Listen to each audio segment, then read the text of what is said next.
I'm Meredith. I'm 52 years old. I live with my husband, Thomas, who is 59 years old, and our college student daughter, Autumn. I work as an insurance saleswoman. My husband seems to have become more irritable with age, although he wasn't like this in the past. His attitude towards store clerks and his foul language while driving are particularly bad. If a moped slows down during a right turn, he'll roll down the window. "Hurry up and turn," he shouts, honking the horn. If the cashier at the supermarket forgets to include a fork with the pasta we bought, "Are you saying I should eat with my hands?" he was always in such a state yelling like that. Every time we go out, our daughter and others end up hearing my husband's shouting. "I don't want to go out with Dad anymore," she declares, starting to avoid him. When my daughter starts to avoid him, "Why is Autumn acting like that towards me? Is she suddenly rebelling? Is it because of how you raised her?" my husband snapped at me. "Your daughter started avoiding you because you yell at strangers with your own selfish rules." And even though I speak for my daughter, he would reply, "Which one of us is doing the wrong thing? It's them." And that just fueled the fire. Who's in the rebellious phase? Or is it that he's experiencing the terrible twos over 50 years late? It's truly awful. Hey, do you think it's really worth getting upset with others about these things? Can't we just try to keep things chill and not ruin the vibe? I asked to the contrary. Thinking that it would ruin the vibe is just odd. That's something Autumn should fix. Indeed. But I'm starting to feel like I can't keep up anymore. It seems that his daughter avoiding him has made it less amusing for him to let things slide. The tension is now directed towards both me and my daughter. If there's no toothpaste, tissue boxes start flying, and if there's no morning shirt prepared, oranges start flying. It's just too much. Mom and I are becoming the punching bags for venting your frustrations. And then one day my daughter exploded with dissatisfaction. Slowly, a sound echoes behind my eardrums. The sound of a crumbling home. Even though Mom comes home tired from work, just because there's no toothpaste, you get so angry and even throw things at me. It's totally unreasonable. Oranges or tissues won't cause any harm, right? If you prepare it yourself, it's no big deal, right? I can't keep up with you. I can't just go stepping on mines not knowing when they'll blow up, right? And so my daughter continues to avoid her father more and more. My husband only takes it further because of this. Why is Autumn's attitude towards me so bad? He kicks the wash basin to intimidate me. The toothbrushes stacked up on the kicked wash basin fell with a clatter. It scattered all over. After that, I started to believe that my daughter, if not me, needed to find a way to escape from my husband's unreasonable clutches. In winter, even though I got the flu shot, because I work outside a lot, I still got the flu and had to stay in bed. I had a high fever of 103 degrees, but the timing was bad. It coincided with the plans my father-in-law had made to celebrate his 80th birthday abroad. My daughter couldn't go because of her university club activities, but my husband, father-in-law, and mother-in-law and I planned to go. Given the circumstances, I also suspected it might be COVID-19, but this time it turned out to be influenza. It'll get better while we're abroad, so just come along. I've already booked the plane tickets and hotel reservations. As ordered by my husband. However, influenza is contagious, so I can't go. It's too risky. I had no choice but to refuse. It would not only inconvenience my in-laws and fellow passengers on the plane, but also those at the destination. But my husband was in the midst of his stubborn phase. Don't mess with me. Why of all days is it happening today? I've been mentioning this day for a while now. And then the desk was struck. Even if you say that... It's because you have no self-discipline. And then you tell me to prepare everything by myself? Ugh, don't joke around. With shouts and protests, my husband started preparing alone. Bang, bang. He began opening and closing the suitcase loudly, starting his preparations. The next morning, I was woken up by my husband yelling at me. It was still 4 o'clock. My husband woke up early to catch an early morning flight. I stayed up all night because I had to prepare everything alone. He shouts angrily. I'm sorry, but I also have a fever. Due to the flu, my voice had become hoarse. The fever shows no signs of going down, and I keep coughing. My joints ache so much that I can't even get out of bed. Even though I got medicine from the hospital yesterday, instead of getting better, I feel worse than yesterday. You're good at playing the sick role. With disgust, my husband spits out. It's true, I really have a fever, I say in a hoarse voice. Then, in the kitchen, my husband turns the tap on full blast. There's a rushing sound. He fills the bucket with water in one go, and then, If you have a fever, you should wake up. Splash. He splashes cold water on me who's lying in bed under the covers. Huh? I can't respond in the heat of the moment. Drip by drip, water dripped down from my hair, pajamas, and the bedding, falling onto the floor. Puddles formed on the floor, and the drops of water made splashing sounds as they fell into the puddles.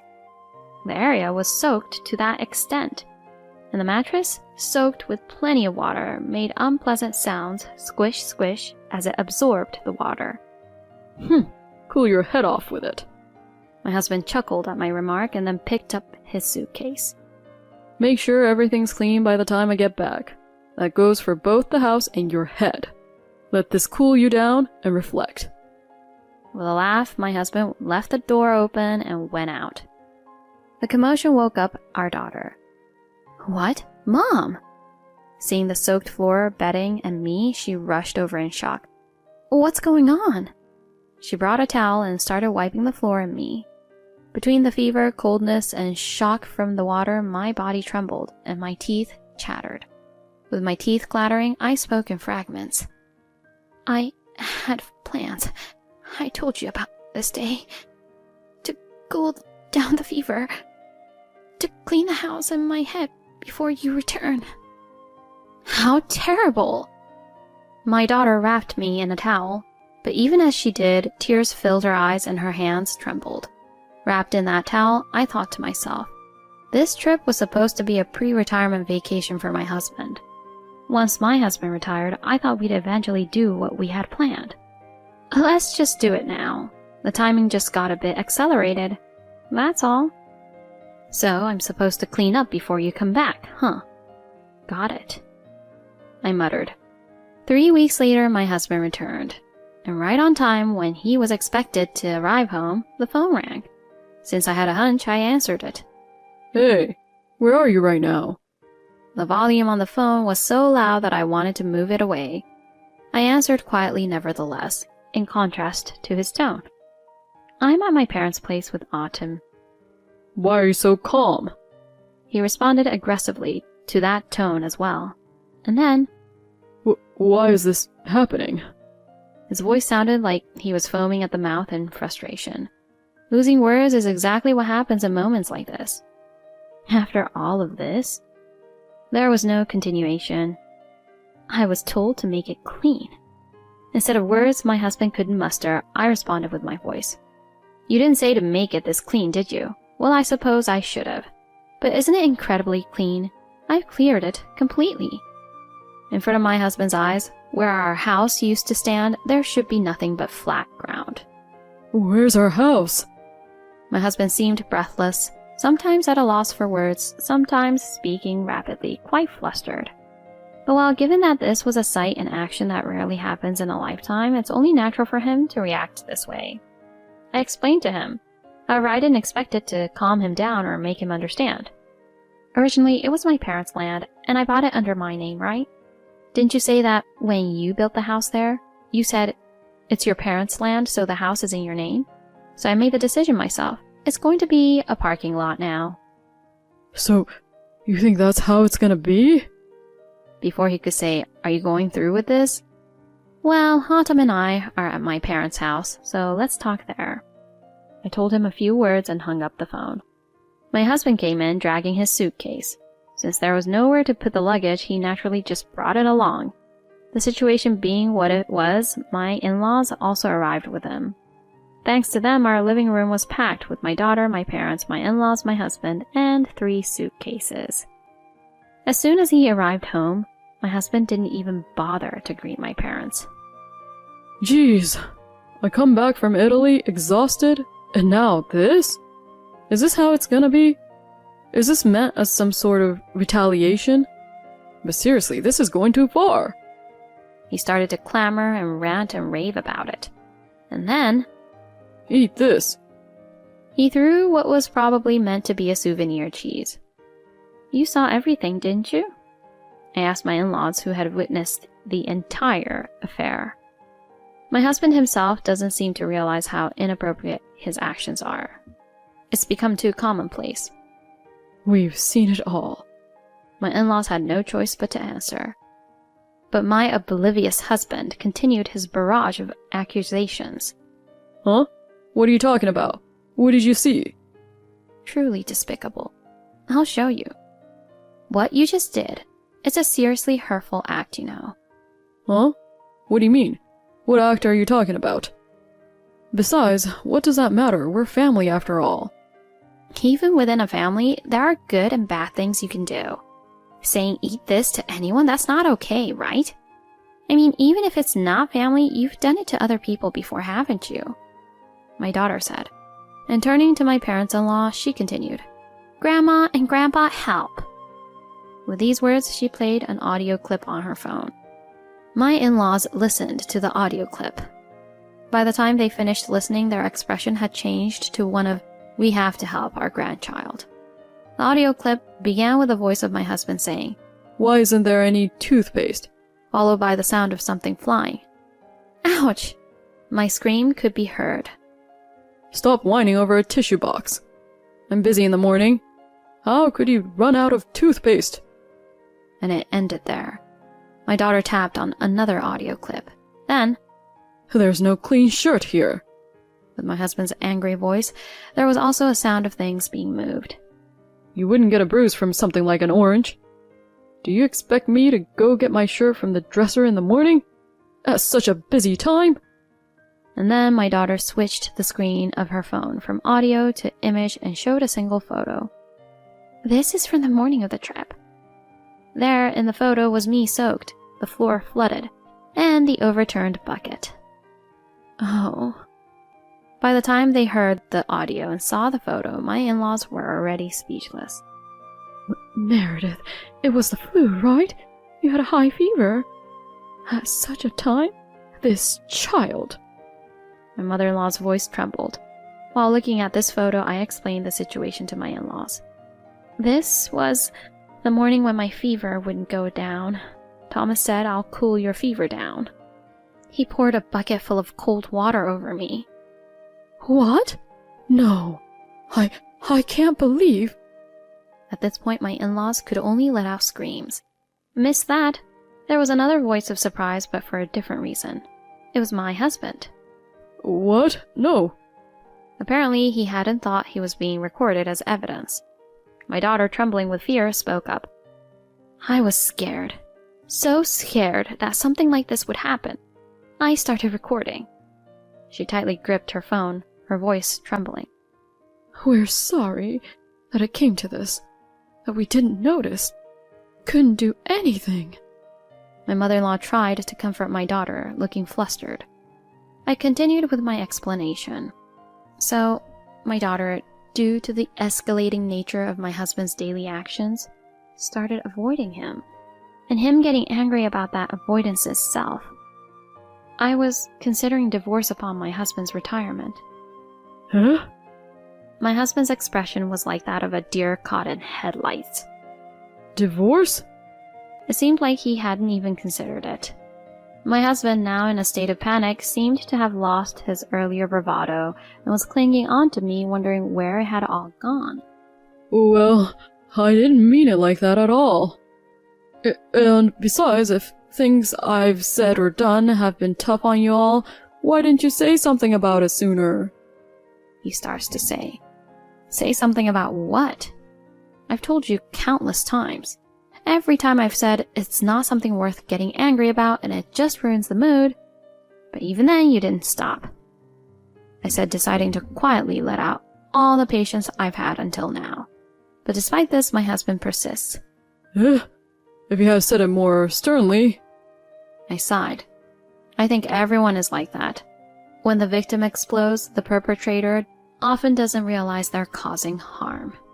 This time is no exception. I decided to use this opportunity to talk to my parents and in-laws about everything he's done to others, including getting angry at other drivers during car rides and at the cashier in supermarkets.